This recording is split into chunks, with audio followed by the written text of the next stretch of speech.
gitna ng November. Kaya tayo po lahat ay patuloy na nagpupuri at nagpapasalamat sa Diyos dahil sa Kanya po kabutihan, sa Kanyang pag-ibig sa ating lahat. Mabuti po ba ang Diyos? Ang Diyos natin ay kailangan ay hindi nagkulang sa atin. Ang Diyos natin ay nananatiling tapat. Anong sitwasyon ang ito ay huwag kang mananan sa pakiramdam mo sapagkat hindi ka kumuha sa pakiramdam ang kabutihan ng Diyos. Amen po ba? Ano man ang pakiramdam mo ngayon? Maaaring ang pakiramdam mo ay para malungkot o masaya, hindi dahil ito niya, kundi ang Diyos hindi napupunta sa pakiramdam natin. Ang Diyos ay nananatiling mabuti sa lahat ng panahon at sa lahat ng oras. Amen po mga kapatid. So, ganyan po mabuti ang ating Diyos sa buhay. Kaya, ang Diyos na ito na ating sinasamba, kanina pala kaninang ninabi po natin opening song, Amazing Grace, na talagang nakakamangha ang biyaya po ng Diyos sa ating mga buhay. Bigyan po kayo ng isang dahilan kung bakit ang Diyos ay nakakamangha sa ating mga buhay. Tayo pong lahat ay sa impyerno papunta. At talagang karapat dapat tayo ron. Dahil tayo ay makasalanan. Pero ang kamangha-manghang biyaya ng Diyos, pinubos tayo ng Panginoon, tayo kanyang hinugasan ng kanyang sariling dugo na dumanak sa krus ng Kalbaryo. Tayo na ng palataya sa Kanya, hindi na papunta ng impyerno, papunta na ng langit ng buhay natin. Ganyan po ba? At kaya dahil tayo papunta na ng langit, mga kapatid, hindi natin makalimot po masaya. Masaya po ba? Masaya.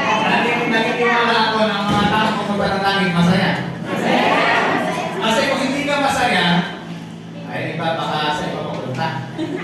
Kasi po mga kapatid, kapag ikaw ay pumunta ng isang lugar at yung isang lugar na yun hindi mo pa nakikita yung lugar na yun, napakaganda.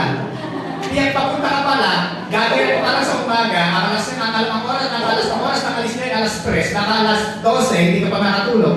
Ikaw ay nakagayat na dahil pupunta ka rin sa isang mga magandang lugar. Excited, masaya. Ibig sabihin, ang buhay natin dahil nasa Panginoon na tayo, tiyak papunta ng langit. Huwag kang papayag na hindi ka pupunta ng langit. Kasi ang isa lang naman kailangan na gawin papunta ng langit, manampalataya kay Kristo. Dahil ang papunta ng langit ay hindi natin kayang bayaran ng sarili nating gawa, hindi natin kayang bayaran ng sarili nating mga kabutihan. Ito ay regalo lang ng Diyos. Regalo po ito ng Diyos na binibigay sa atin. Hindi ka puhukuha, regalo na nga lang, inaabot na sa atin. Kaya I believe na tayo lahat na nanampalataya sa Panginoon ay mayroong buhay na walang hanggan sa Diyos. Lahat ng bagay, sabi po ng salita ng Diyos, langit at lupa, lilipas, lahat ng bagay sa mundo nito, lahat mawawala, lilipas. Hindi tayo ipatagin mo, hindi mo lang buhay pa mamaya. Nakakatawa na. Sino po ang nakakaalam na si buhay pa bukas? Wala. Ibig sabihin, ang ating pong buhay ay hindi natin hawak-hawak ng Diyos. Amen. Ano man yung mangyari sa ating buhay, tiyak na tayo ay nakakatiyak na sa Diyos tayo pupunta. Amen. Ano po ba mga kapatid? Maraming mga tao kapag ang pag-uusapan ay kamatayan, natatakot na. Kung kanto sa sambuhan na okay. Mga kapatid, talagang mangyayari yun. Ang isang dahilan lang, kailangan sa langit tayo pupunta. Dahil pag pumunta tayo ng impyerno, wala tayo nakikita puro matanda lang nandun. May bata, may middle age, teenage, may matanda. Ganon. Kasi nga, buhay natin ay hindi natin hawak, pero hawak ng Diyos. Pero sabihin mo siya kapatid, huwag ka mo nang mamatay. Marami pang gagawin ng Diyos yung buhay. Sino po ang gustong gamitin sa ng Diyos mightily, powerfully, effectively, and anointedly? Sa kanyang kaya. Amen po ba? Ibig sabihin, kaya tayo ay mayroong gagawin, may gampanin na gagawin sa Panginoon, kaya tayo mayroong gagawin, hindi pa na tayo kukunin. Kapag wala ka nang gagawin, kukunin na. Kasi walang ginagawa, tayo kukunin. Amen po ba mga kapatid? Kaya pagka tayo ay nasa Panginoon, gumagawa tayo sa Panginoon, ay tayo busy sa kanya ng Diyos, ibig sabihin, tayong lahat ay gagamitin pa ng Panginoon. Kasi bakit po? Dahil tayo ay nagpapagamit sa Diyos. May mga tao po na namatay na lang. Halimbawa, tingnan niyo po ito. Nung naalala ko na nagulat si Duterte, na gusto pagkaupo, marami ng patayan na ganap. Ang dami ng mga patayan na ganap. Tapos, yung mga tao, parang hindi naman sila ganun ka, ano talaga. Kasi, ay binaril kasi ganun. Parang sabi ng tao, sabi ng nakausap mo, okay na talaga namang user yan. Parang okay lang kasi nga, ay talaga namang nagtutulak ng droga. Ibig sabihin lahat ng mga nakatay, parang nung panahon na yon, o hindi naman lahat, ang mga tao parang okay lang. Kasi ayun, mabala na yung mga sabot sa lingkuran na yan. Parang ganun yung nagiging pananaw. Ang tanong, pagka ang namatay ay yung mabuting tao, na maraming nagagawang kabutihan, ano kaya ang reaksyon ng tao? Sayang. Bakit siya ba? Hindi na nagagawin pa ito. Mas masama yun kaysa sa kanya. Di ba mga kapatid, parang bakit siya ba? Ibig ko sabihin, may mga bagay tayong ginagawa na yung iba ba ay malulungkot kapag ka ikaw ay nawala. O okay na. Kasi mga kapatid, kailangan yung buhay po natin, habang tayo ay nandito sa mundo, kailangan yung buhay natin ay itinagagamit natin sa paglilingkod sa Diyos. Amen. Everybody say amen. Ito po nga share ko sa inyo.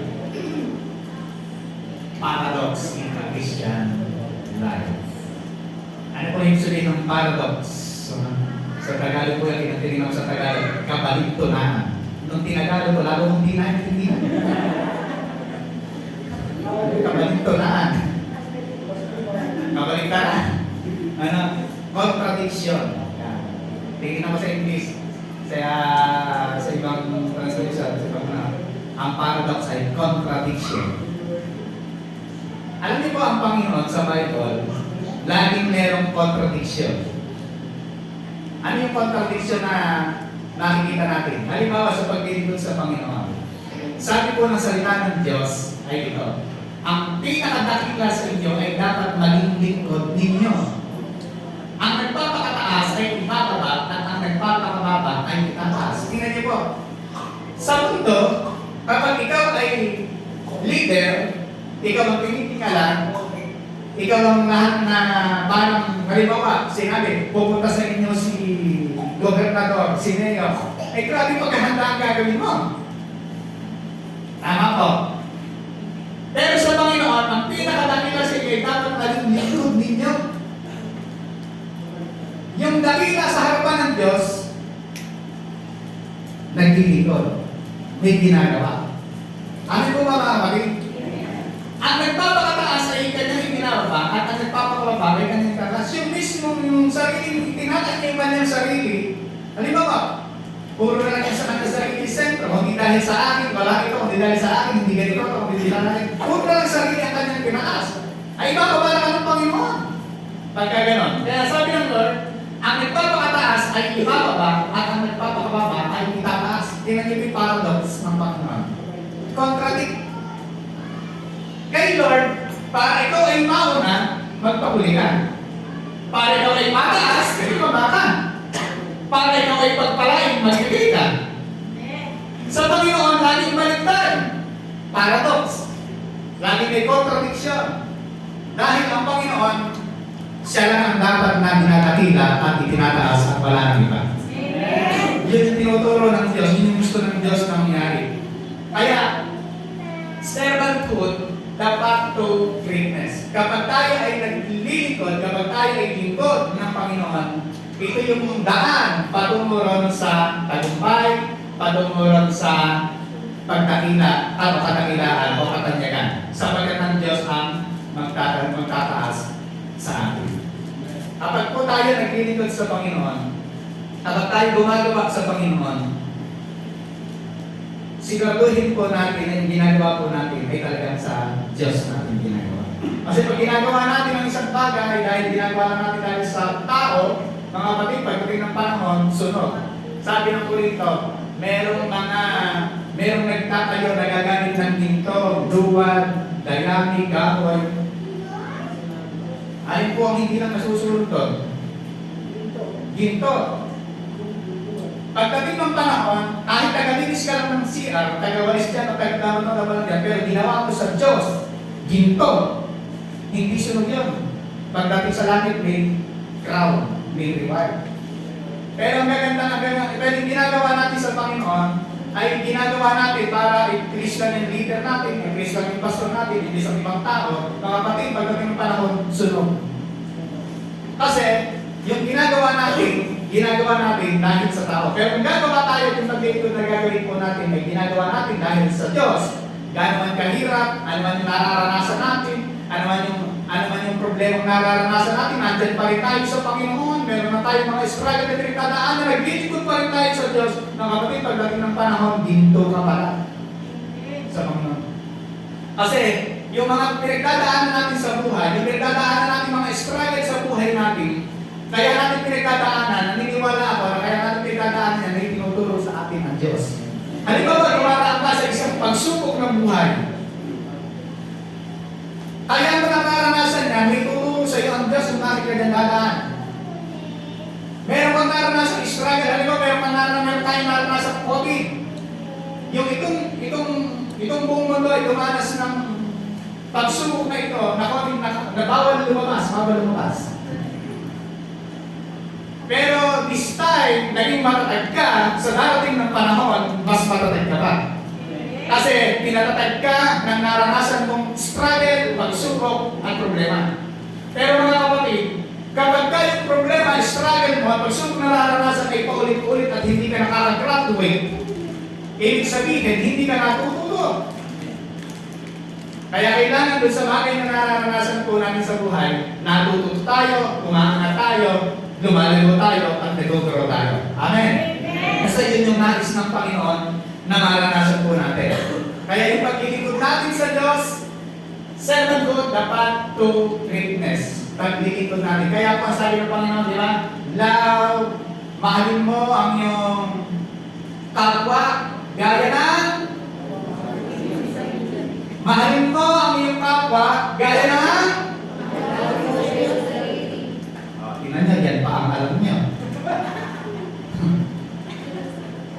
Ang sabi ng Panginoon Jesus, mahalin niyo ang inyong kapwa gaya ng pagmamahal ko sa inyo.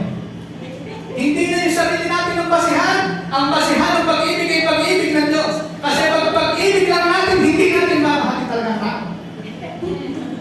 Tama po ba mga kapatid? Kasi ano kung sarili natin basihan ng pag-ibig, meron tayong mamahalin, meron tayong kapubuatan, meron tayong papansinin, meron tayong titreat ng tama, meron tayong titreat ng tama kasi basihan natin sa sarili natin.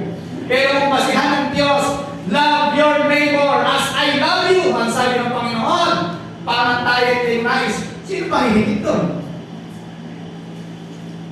Kapag parang tayo ng Diyos, kahit ayaw mo, hihigit mo kasi yun ang sinasabi ng Panginoon. Kahit hindi talaga kamahal-mahal, mahal mo kasi pag-ibig ng Diyos, hindi naman tayo kamahal-mahal. Pero minahal tayo ng Panginoon. Kaya pag naglilingkod tayo sa Diyos, yung paglilingkod natin, bakit?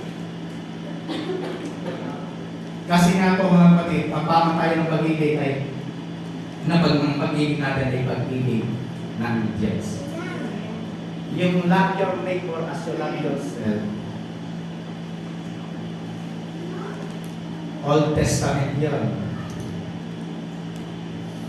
Sabi ni Jesus, bigyan ko po kayo ng palansipan. Sabi ko ng Panginoon, may lumapit sa kanya isang binatang mayaman. Narimay ko kaya binatang mayaman? Si Renzion. Sabi ng binatang mayaman, Panginoon, itong binatang mayaman ay isang kutsil. Panginoon, paano po ako magkakaroon ng buhay na walang hanggan? Tama, yung bumata ng binatang mayaman? Paano ako magkakaroon ng buhay na walang hanggan? Ibig sabihin, concerned siya sa kanyang buhay bagamat mayaman siya, ang dami niyang ari-arian, pero meron siyang isang kulang sa kanya. Ano po? Buhay na walang hanggan. Ang sabi ni Jesus, para i-test ang taong ito, ano mo ang mga utos?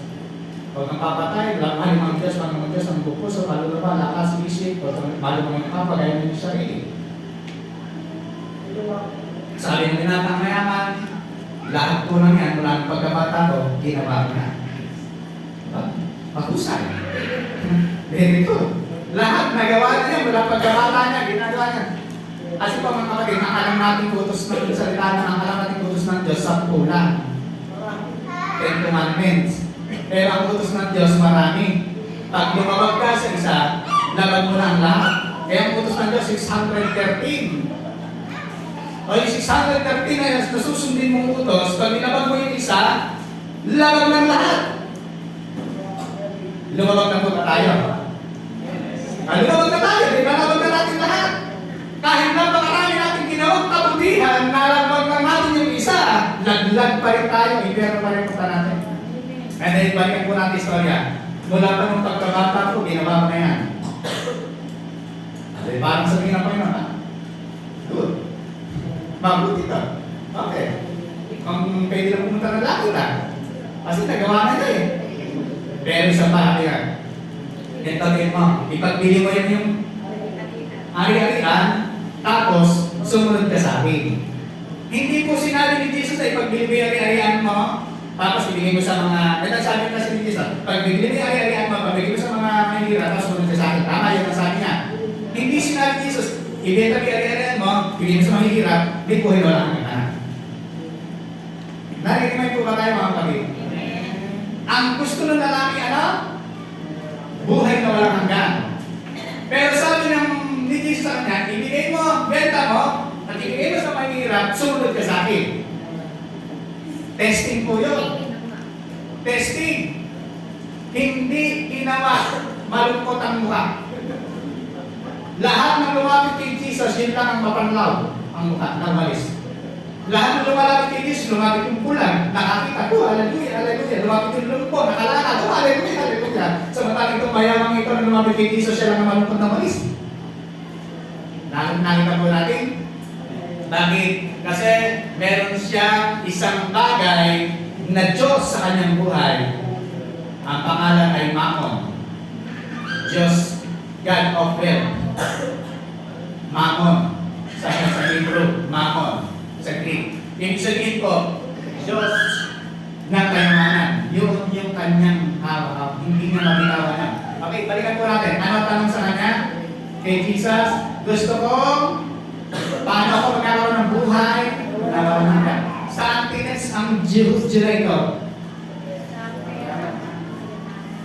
Sige, gawin mo. Sabi ni Diyos, gawin mo ang 10 commandments, ang lahat ng utos. Ginawa ko na po. Bumasa hindi. Ang tanong sa kanya ng mayaman ay ito, paano ako magkakaroon ng buhay na walang hanggan? Lagay natin sa Acts. Nabasan niyo yung aklat ng gawa. Eh, nasa rin po kasi. Aklat ng gawa. Nung si Paul at Silas ay nasa bilangguan, nag-worship sila, nakalagang mga tanigala, nakalagang mga ang bilangguan, nakabukas. Yung gwardiya, sasasakin yung sarili. Narinig mo kayo? Sabi niya, huwag mong gawin yan. Huwag mong gawin yan. Nandito kami sa loob. Yung gwardiya, sinama sila sa bahay. Ang tanong ng gwardiya? Before yan, ang tanong ng gwardiya, paano ako magkakaroon ng buhay na walang hanggan? Sabi nung lalaking mayaman, paano ako magkakaroon ng buhay na walang hanggan? Sabi ng gwardiya, paano ako magkakaroon ng buhay na walang hanggan? Parehas na tanong, pero magkaiba ang sagot.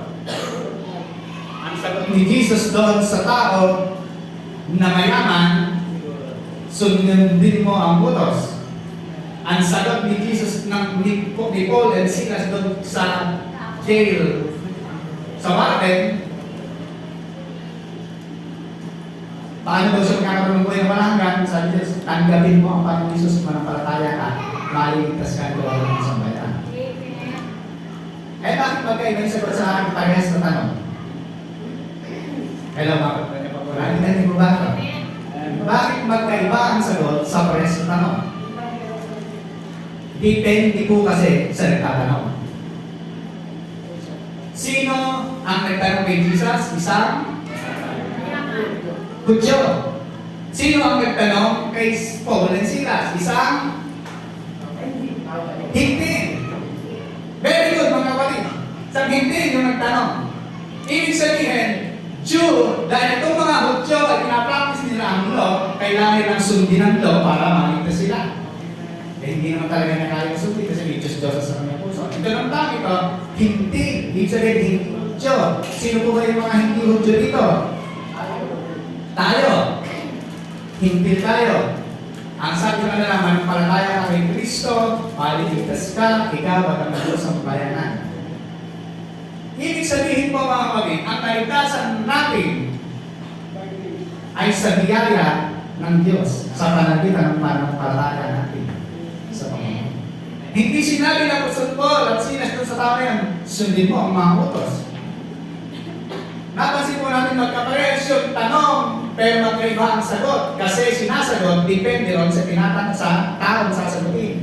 Kasi ang mga Hudyo, sila po ay may mga pride. Natandaan po natin, anino lang ng bahay ito ng isang hintil. Hindi magpapatama ng anino. Pupunta dito para dumaan. Hindi dadaan sa anino. Ganun yung kanilang pride. Kaya sabi ni Moses,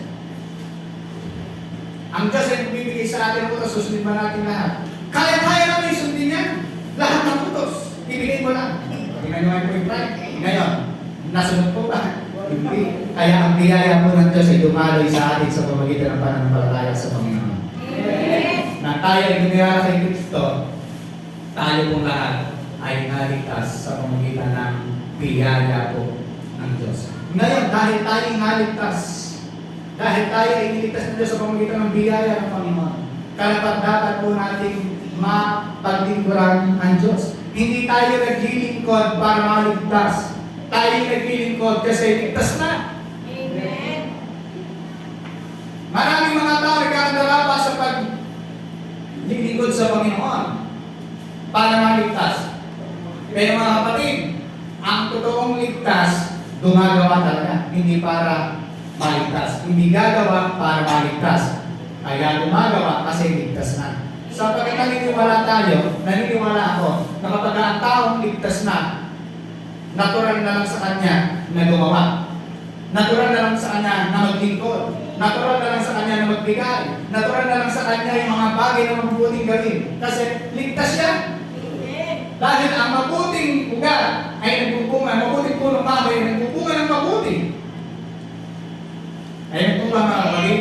Kaya kung tayo po ay ligtas, ibig sabihin, ito ay namumunga. Yung taong ligtas, namumunga ng mabubuting gawa. Kaya pag naglilingkod tayo sa Panginoon, bakit tayo makapaglingkod sa Diyos? Kasi tayo ay ligtas na. Ano po yan? Great servant are selfless.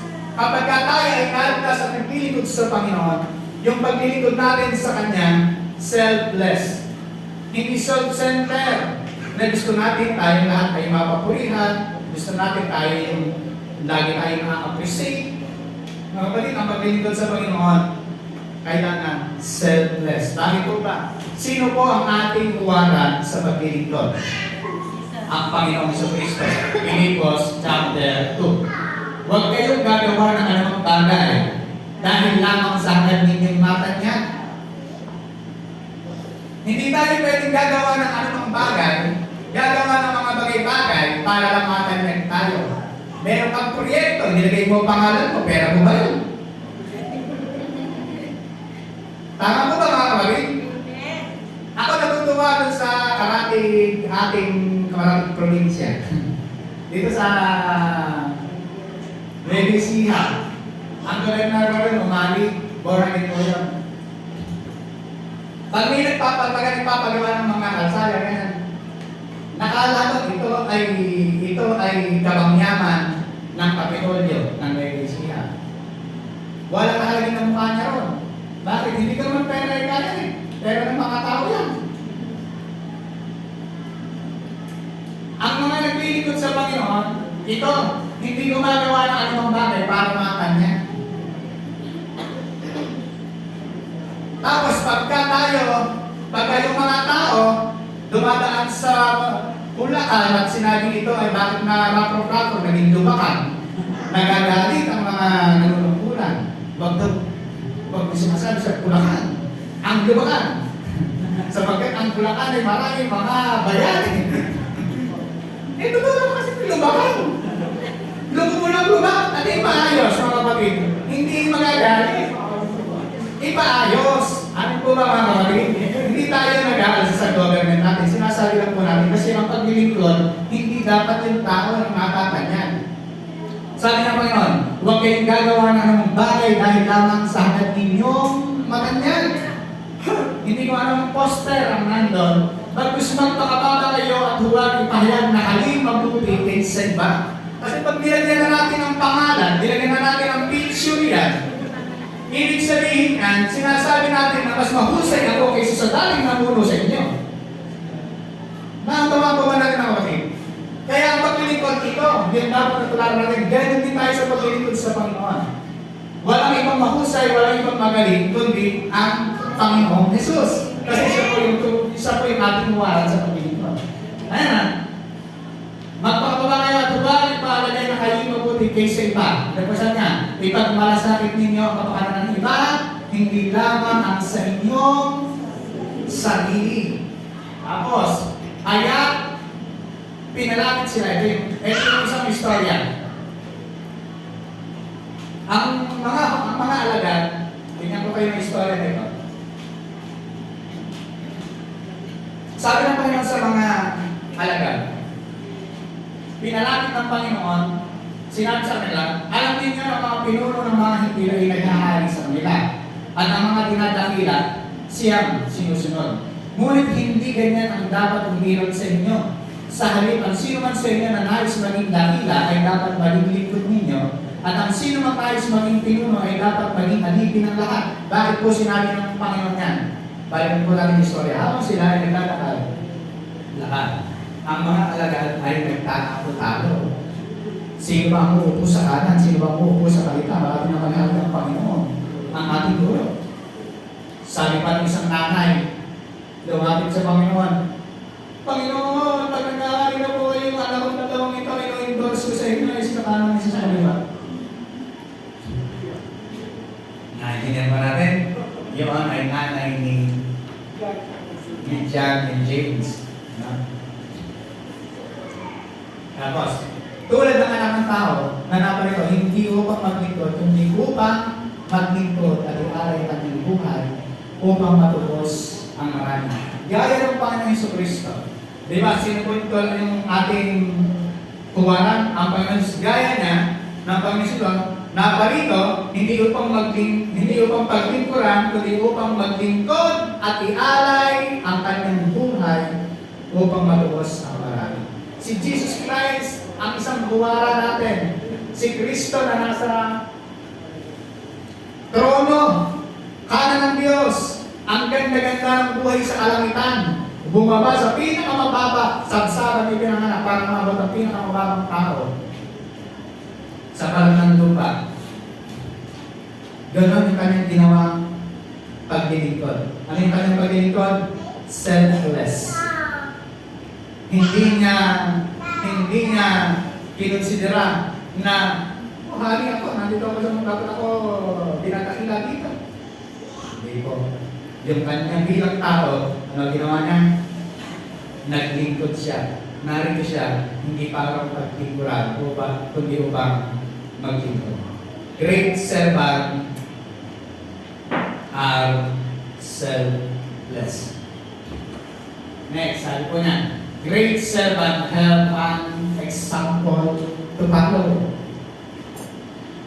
Ang lingkod, na lingkod ng Panginoon, kailangan sila ay halimbawa sa kanyang mga nasasabupan.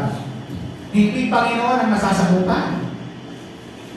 Kaya po mga kapatid, ang lingkod ng Panginoon ay halimbawa sa kanyang nasasabupan. hindi Panginoon ang kanyang nakasagutan.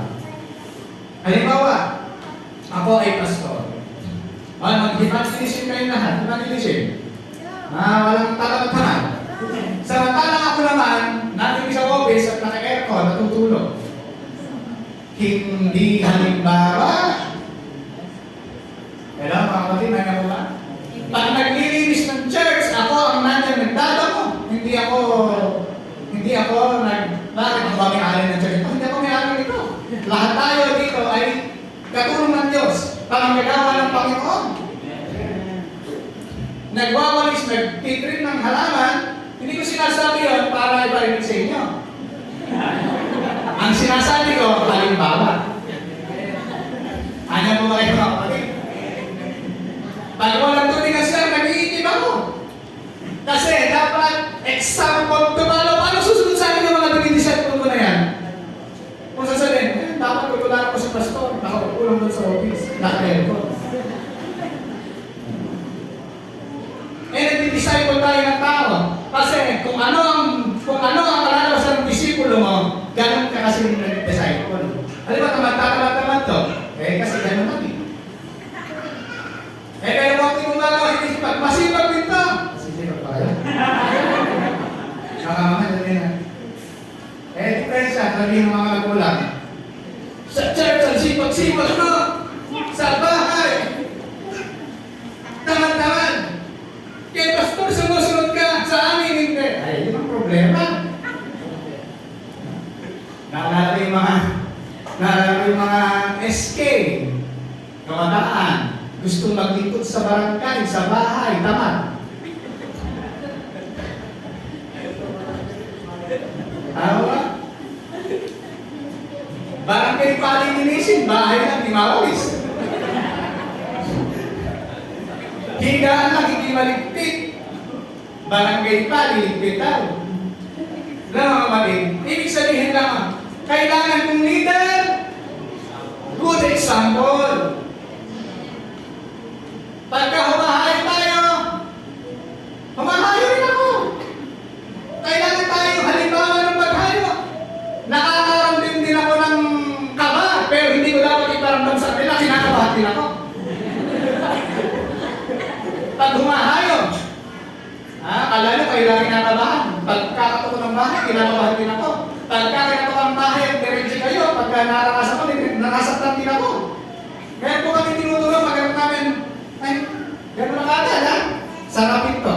Masakit po yun. Nasasaktan din sila. Kami hindi ko lang pinaraman ng kanila. Okay lang yan. Ipangaral natin ng mabuting balita para sa kanila at maligtas sila. Sa bagay ang pananampalataya nila ang magligtas. Kung sila'y mananampalataya sa Panginoon. Ibig sabihin, kailangan yung ating ginagawa sa Panginoon. Tayo muna. Amen po ba mga kapatid? Si Kristo bilang halimbawa ng Panginoon. Ito mga halimbawa ng Panginoon siya. Nung si Jesus ay inilibing sa libingan, pagpasok ng mga babae, nakita, wala na si Jesus, pero nakatiklop ang higaan. Ikaw naman, pagbangon mo ng kama, bilangkon mo lang. Mas nakagad. Si Jesus iba. Namatay ka ba ng namatay? Tingnan mo ba? Ano sabi ng Bible? Nakatiklop na nakaayos. Si Jesus pala maayos. Sabi ng tabi mo siya ayos.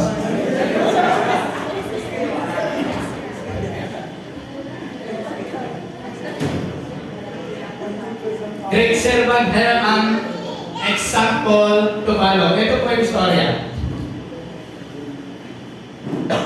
Kaya nang sila'y naghahaponan, tumingin si Jesus, nagkuwag ng kanyang panlakas na pasutan at nagpikis ng tuwalya. Ito pa po, kasi sa isang bahay, siyempre galing sila sa labas, tapos pumunta sila sa isang bahay para maghapunan. Pagkatapos, nagbuhos nagbuo siya ng tubig sa palanggana at sinimulang hugasan ang paa ng mga alagad at punasan ng tuwalya na nakabigkis sa kanyang bibig. Si Jesus, kumuha ng palanggana, kumuha ng tubig, binuhos doon, nagbigkis ng tuwalya, pinunasan ng mga paa ng alagad. Nang mahugasan ni Jesus ang kanilang mga paa, siya nagsuot ng damit at nagbalik sa hapag. Naunawaan ba ninyo kung ano ang ginawa ko sa inyo? Anong niyasa mo? Kung ako ang Panginoon ninyo at Guro ay naghugas sa inyo ng mga paa, dapat din kayo maghugas ng paa. Yan po sabi ng Panginoon. Ako ang Guro nyo na. Ako ang teacher. Ako Panginoon nyo na. Pero naghugas ako ng inyong paa. Tinatawag din akong Guro at Panginoon at tama kayo sapagkat ako na. Pero nagbigay ako ng halimbawa sa inyo. Minsan nga, binigyan ko kayo ng halimbawa at ito'y dapat ninyo tularan. Ang paglilingkod na ginawa ng Panginoon Kristo, ito ay isang paglilingkod na dapat daw tularan ng kanyang mga alagad, disciples. Halimbawa ng Panginoon niya.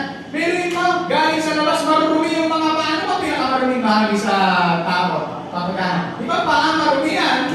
Kasi nga, labas, hindi pa naman simentado. Lagay po natin sa panahon noon.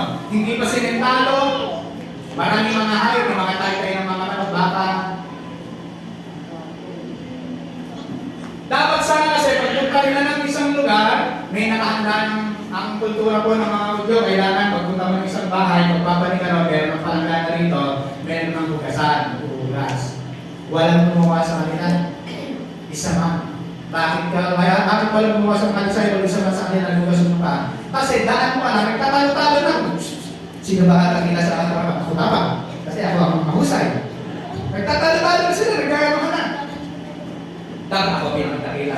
Dapat ako ang susunod ako yung lagi sumusunod sa Panginoon, dapat ang nasa kanan, pagkakaalit na Panginoon. Nagtatalo-talo na!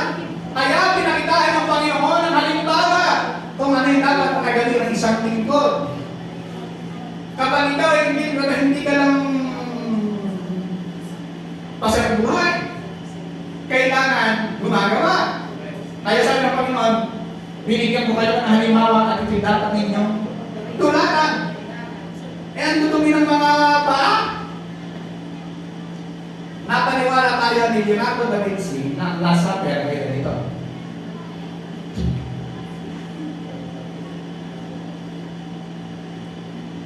Apa? Sa Israel ay hindi po ganito ang kainan. Hindi po ganyan. Ang kultura ng Israel, ganyan. Mga nakaluhod. Mga ganyan sila. Kaya nga si Juan humihilig kay Jesus eh. Kaya si Juan laging nakahilig sa Panginoon kasi naiupo nila. Kaya ang tutubi ng mga paa, kailangan linisin. Para pagka umupo sila dyan, ayos yung kanyang kakain pa naman. Eh wala nagkugas sa mga paa nila eh. Si Jesus na nagkugas. Kaya, nung umupo sila sa bulan, sa kalinan, ayan.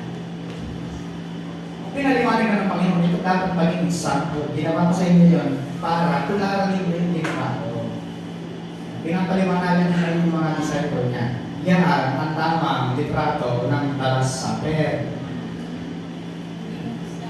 Amen, mga kapatid. Kasi ang Israel, ang kanilang kultura, ay meron na silang mababang tulang, doon lang sila umupo. Diyan sila nakakain. Ganyan ang itsura. Kaya pag hindi natin nilalang yung culture, hindi natin nilalang kung ano yung nung panahon na yun, ayan, paniniwalaan natin. Ito, ang Last Supper.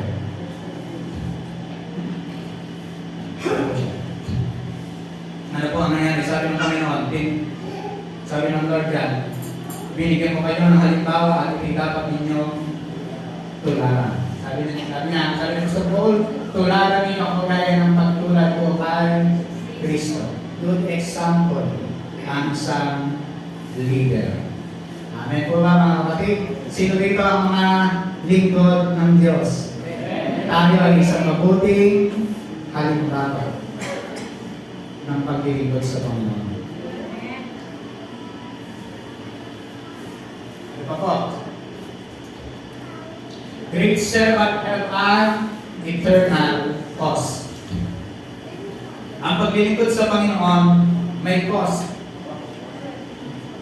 Pag naglilingkod tayo sa Panginoon, hindi pwede na walang halaga. Ninyo. Ano po sabi ng Panginoon Jesus dyan? Magpapaba kayo tulad ni Kristo Jesus kahit siya ay Diyos. Hindi siya nagpumilit na manatiling kapantay ng Diyos. Ano po yung kay Jesus? Ano yung kanyang eternal cost? Di ba Diyos na siya? Pero hinubad. Hindi niya ginamit bilang pagiging Diyos niya, siya ay naging tao. Hindi siya nagpumilit na malaking kapantay ng Diyos.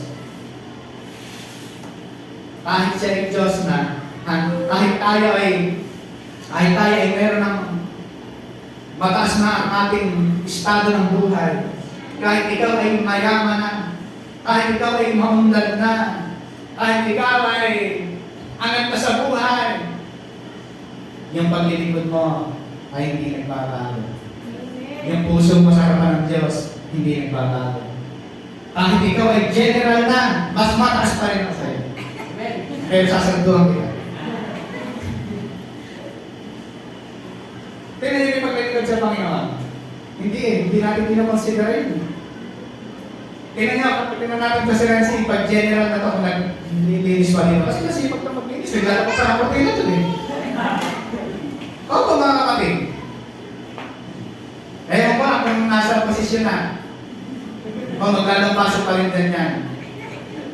Mag-akit pa rin din sa bubong niya. Nagbabalisin yung bubong dahil sa dami ng dahon ng aso.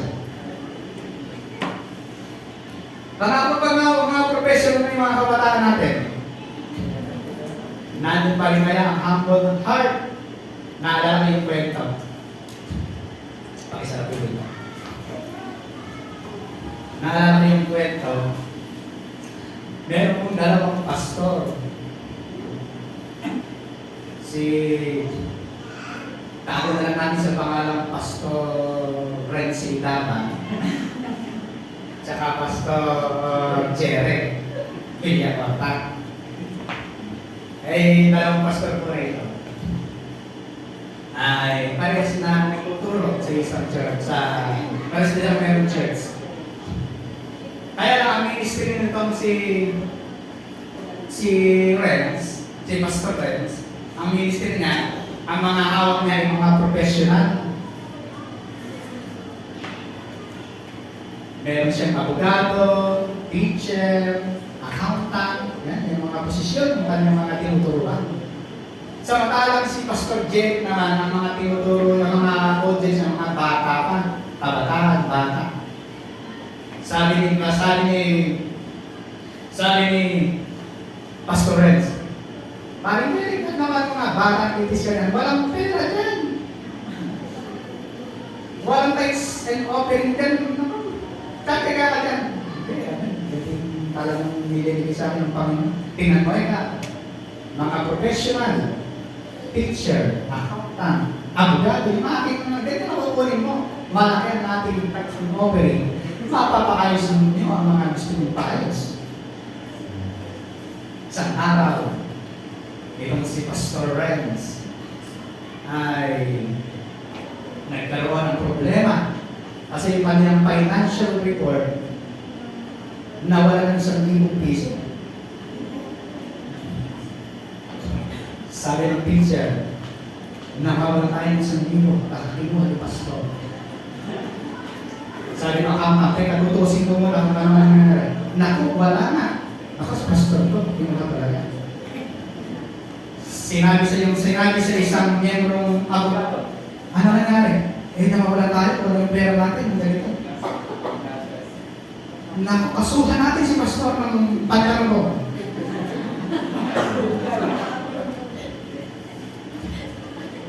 Nasuhan ka ng kinasuhan, mga membro, na tinuturuan ng mga professional na pinagmamalaki mo.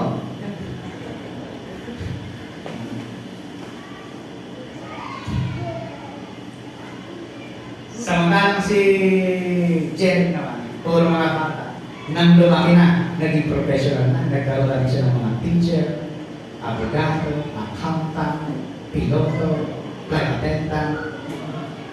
Ano ba nag-amen? Nawalan din ng 1,000. Sabi nila, nawalan ng 1,000. Naku, kayo, kasabi niya, ay hindi ko kunin ni pastor yan. Sabi ng mga miyembro, dahil maliit pa lang ako bata, kilala ko si pastor. Naturuan ako ng balita ako ng disciple ako ng pastor, habang lumalaki ko, kilala ko si pastor, hindi ka ni pastor yan. Nawala ng miyembro si pastor Renzi. Dumami ang miyembro. Dito ko si pastor Jerry. Ano ang ibig kong sabihin? Nakakali, sa paglilingkod namin sa Panginoon, hindi natin kinukonsidera kung sino ang conscience natin. Kapag tayo nagtuturo, kahit mga bata pa lang yan, yung disciple natin ang tama. Pagdating ng Panginoon, mas kilala ka niya. Kasi, ito mga bata may pa, sila balik na galing ng school minister yan. Sila Julian. Ang school minister natin, maturuan sila. Hanggang ngayon, nakakailan mga nabigilan, tumupag sa Panginoon. Doon sila mga nagsimula. Ngayon, mga college na sila. Malapit na maging professional. Ano po ngayon ko sabihin? Pupunta tayo sa eskwelahan at magdadala tayo ng letter galing sa Division Office ng Bulacan, Letter Division Office ng Bulacan. Magtuturo tayo sa mga bata. In-evangelize natin ang buong Bukulo, lahat ng matatanda, pinag-pray na natin, lahat ng may sakit, lahat ng inalay ng demonyo, pinalis yung walang demonyo, pinag-pray ng demonyo. Pinagpahal na naman. Ayaw pa nila. Kung ayaw nila, sabi nila sa akin, ibalik natin yung children sa bata. Puntahan niyo. Mga kapatid, doon tayo nagsimula sa mga bata. Sila yung may mga bunga. Puntahan ulit natin yung school ministry. Meron tayo daladalang bunga galing sa 10th Division ng Bulacan. Nadali natin yung kay Madam Principal na ayaw mong pasukin.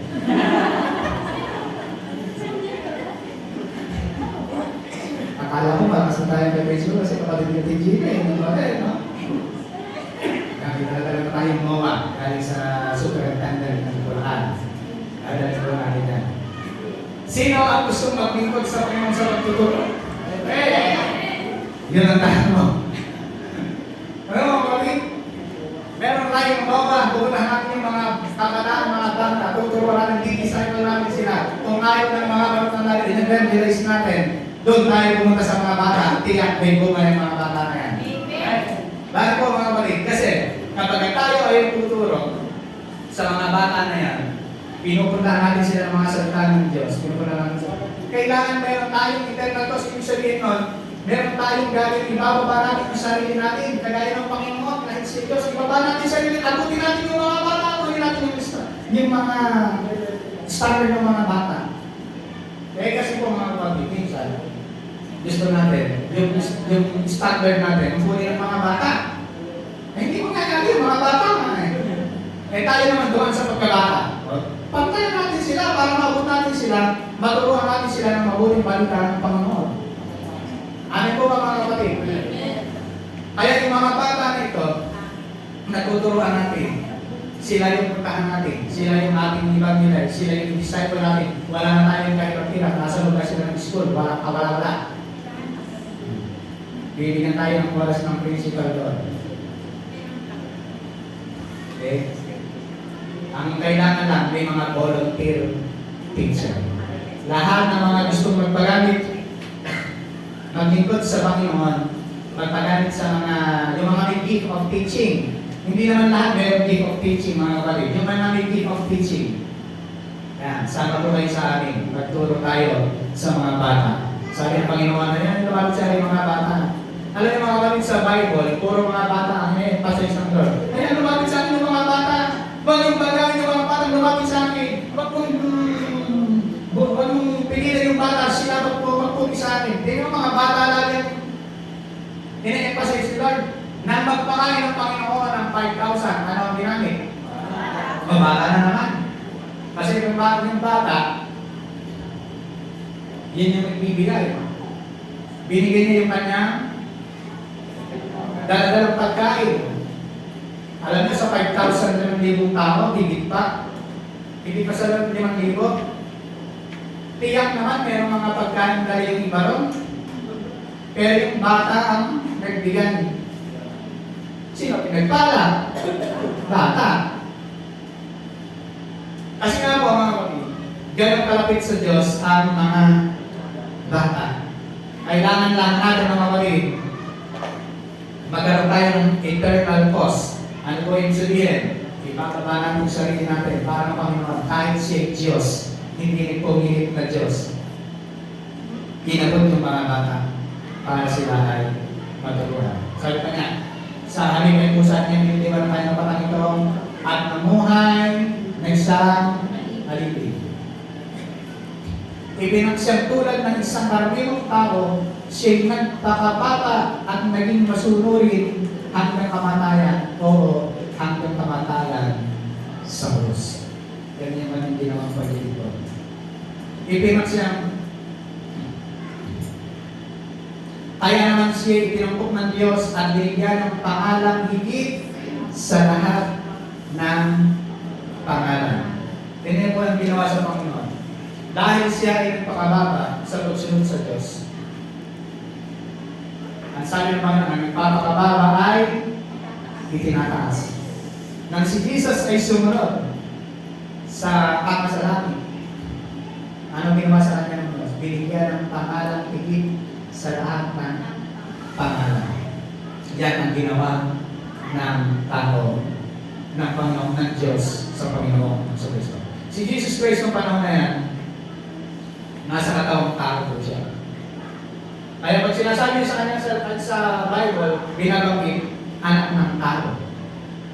Anak ng tao. Ibig sabihin, si Jesus. Kaya pag nagtuturo tayo, lalo na pagkagagamit, pagtuturo tayo sa mga bata, ayusin din po natin yung ating theology sa pagtuturo. Ano ang ibig sabihin? Si Jesus ay anak ng Diyos. Huwag natin sabihin na si Jesus ay merong ina. O si Mary ay ina ng Diyos. Kasi pagkakaraan tayo sa public school, hindi tayo babanggit ng mga yung common na ginabangin natin sa church. Hallelujah! Amen! Praise the Lord! Hindi tayo babanggit na gano'n. No? More on values, sinisilip lang natin yung salita ng Diyos. Sinisilip po natin yan para mag-iwan. Kasi pag ituturo po sa bata, pagka sila ay minsan meron kasabay na katekista, nung ituturo po kanila, no? May kasabay na katekista. Minsan kami nauna, minsan mo na sila yung nauna. Tapos may sinasabi ko yung mga katekista na ibang paniwalaan na gano'n na. Kaya pag nakarinig ng mga salita na parang church upload, parang hallelujah, amen, praise the Lord. Pag nabanggit na naman,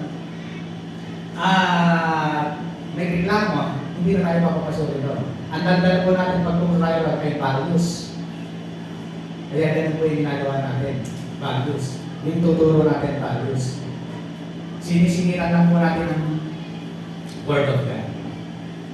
Kasi naniniwala tayo na kaya magkakaroon ng values ang isang tao kapag may salita ng Diyos. Amen. Kaya sabi ng Panginoon, ay ito, kaya nang sige po ng Diyos at binigyan ng pangalang higit sa lahat ng pangalan. Yan yung ginawa sa kanya ng Panginoon. Balikan po natin. Kaya pag ituturo sa bata, at yung pagtuturo natin, Halimbawa, sinabi natin, yung theology natin, may pares po tayong theology ng Catholic, the Father, the Son, and the Holy Spirit. Pero sasabihin natin na ang Diyos ay may ina ng Diyos. Hindi po natin babagay yan. Diba? Kasi po, kapag ka ang Diyos, binigyan natin ng ina ng Diyos, ibig sabihin, may ama rin ng Diyos, at may kapatid ng Diyos, may pizza ng Diyos. Kaya ayusin po natin yan. Yung theology po natin, pagbabanggit po natin. So, siguro, ang pwede po natin makikita, meron tayong isang Diyos sa tatlong persona, the Father, the Son, and the Holy Spirit. Kaya lang naman si Jesus, pero tinawag na meron siya, ginamit na si Mary bilang nanay niya sa laman. Pero ang Diyos, wala siyang ina, walang nanay ng Diyos. Okay. And the last verse, ito po yung isang story. Sa paglilingkod sa Panginoon, habang tayo naglilingkod sa Diyos,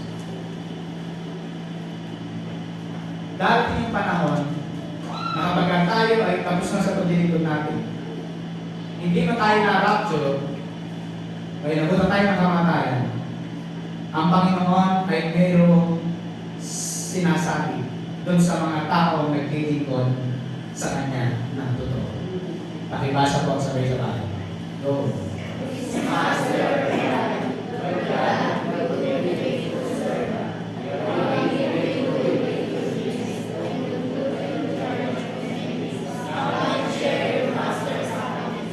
pagdating po ng panahon, habang tayo naglilingkod sa Diyos, at kinuha na tayo ng Panginoon, sasabihin sa atin, well done, good and faithful servant. Sasabihin ng Diyos, mabuti at dapat na alipin. Good and faithful servant. Bakit po?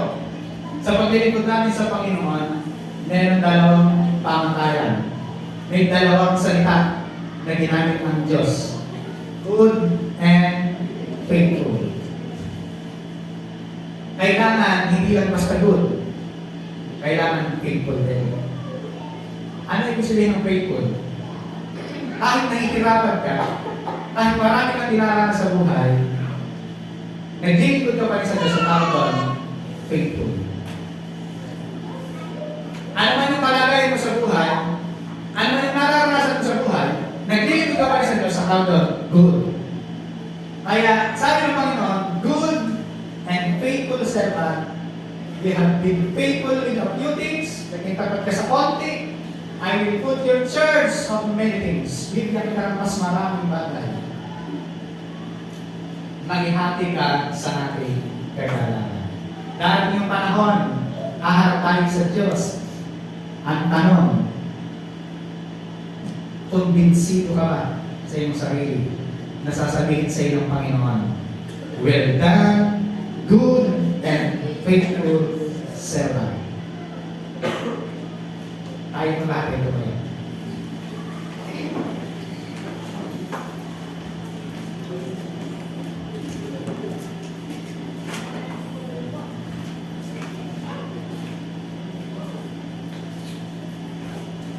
Dahil po tayo ay niligtas ng Panginoon, yung paglilingkod natin sa Diyos, ito po ay bumubuka sa ating puso.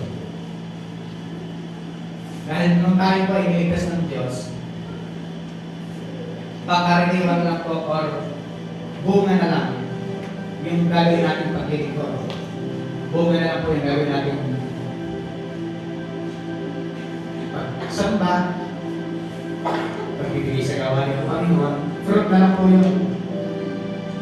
Dahil nung tayo po ay naligtas, meron na po nangayos sa ating mga puso. May tubig ng buhay, sabi ng Panginoon, meron tubig ng buhay na dadaloy sa iyong puso. Yung tubig ng buhay po na yun, walang kaligtasan mo. Pangalawa yung ang Diyos ang nagbibigay ng may kagalakan sa paglilingkod sa atin. Naalala ko po nung last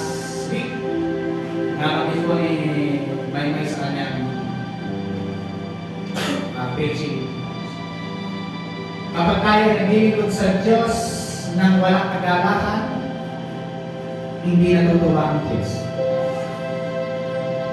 Bibinantin pa ron, kapag naglilingkod tayo sa Diyos ng walang kagalakan, hahabulin tayo ng sumpa. And score, sabi na lang, will overtake you. Hindi ka lang hahabulin, pupunahan mo pa. Sa pupunahan mo may sumpa. Ano ang ibig sabihin? Kapag naglilingkod tayo sa Diyos, maging masaya sa paglilingkod sa Panginoon. Ano yung naranasan natin sa buhay? May dumating man na kalungkutan sa buhay natin. Pero isa lang yung nais ng Diyos. Maging masaya tayo kapag sa Diyos tayo naglilingkod. Ganyan ba kayo ng isang istorya? Noong araw po, sa palasyo ng hari, kapag ka ang cupbearer, yung tagapagbigay ng inumin, tagapagbigay ng merienda sa hari, pagkain sa hari. Kapag ka ikaw ay nagbibigay, nagsaserve sa hari ng hindi nakangiti, hindi masaya, mapanglawan mo ka, pag itinuro ka ng hari ng kanyang sentro, yung tungkol, ibig sabihin nun, patay ka na. Kasi ayaw ng mga hari na naglilingkod ka sa kanyang walang kasiyahan. Ang katumas nun, kabatayan. Sa paglilingkod pala natin sa Panginoon, kaya pala sabi niya, kung paglilingkod sa Diyos, kailangan may kagalahan ka. Dahil ang Diyos, ayaw niya ang napipilitan ka lang sa paglilingkod sa Kanya. Gusto ng Diyos, lahat ng ginagawa mo, masaya ka sa puso. At tanong mga kapatid, lahat ba ng ginagawa natin sa Diyos, masaya ka? Pangalawang tanong, lahat ba ng kasiyahan mo na ginagawa sa Diyos, masaya ba ang Diyos? Hindi natin alam. Pero tiyak mga kapatid sa sarili mo, malalaman mo kung ang Diyos masaya sa ginagawa natin paglilingkod sa Kanya. Awitin niya natin yung friendship, amazing grace. Damahin po natin yung lirik ng awit po na ito. Dahil nakakamangha po yung biyaya po ng Diyos na kanyang pinadala sa atin.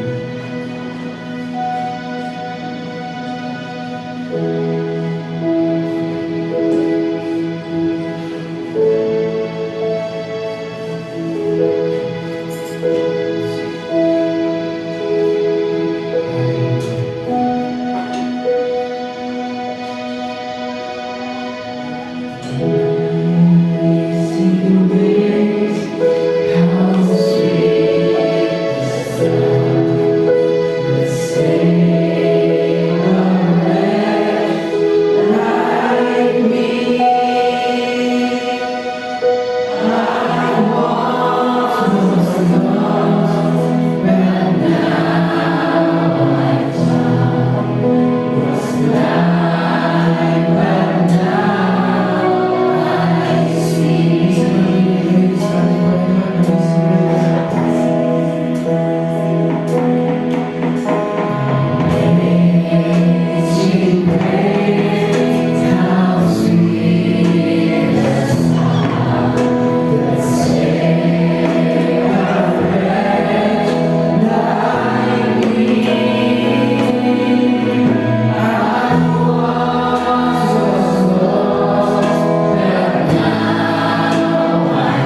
dahil kami ay naligtas.